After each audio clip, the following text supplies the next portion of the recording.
सफलता एक इंसान के अपने हाथ में होती है। जिस तरह से एक मूर्तिकार किसी मूर्ति का निर्माण करता है तो वो मूर्ति हाथ, छेनी और हथौड़ा लेकर के नहीं बना सकता। वो मूर्ति को तब बना सकता है जब उस मूर्ति का चित्रण, उस मूर्ति का चित्र वो मन मस्तिष्क के अंदर अंकित कर लेता है।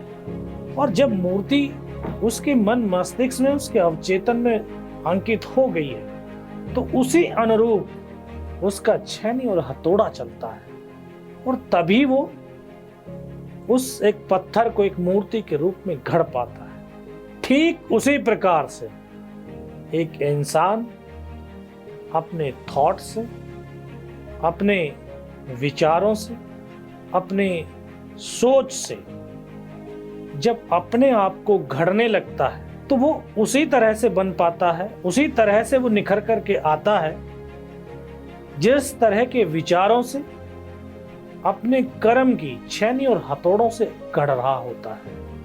और फिर वो इस प्रकार से निकल करके आता है जैसे कि एक पत्थर से मूर्ति निकल करके आती है। मेरे प्यारे बच्चों, मेरे नौजवान साथियों, थॉट बहुत जीवन का इम्पोर्टेंट पार्ट्स है।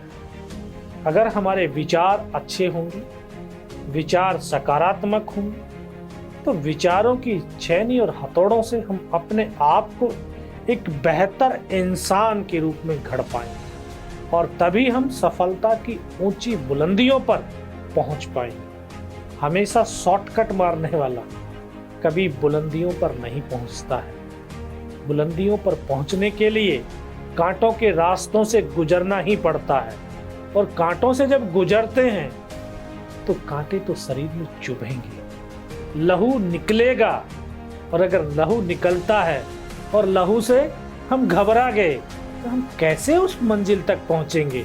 मंजिल तक पहुंचने के लिए जरूरी है कि उस कांटों से निकलते लहू की परवाह न कर कर हमें आगे बढ़ना। और जब हम आगे अपने प्रशस्ति पथ पर चलते जाएंगे तो जब उस लक्ष्य की जब प्राप्ति होगी तो उसका एक सुखद, एक प्रसन्नचित्त, एक आत्म अनुभूति, आत्म प्रसन्नता हमें प्राप्त होगी।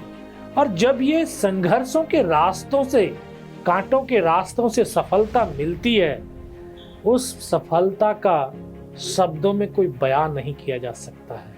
वो सफलता अद्भुत होती है, उसकी अनुभूति बहुत विशाल होती है।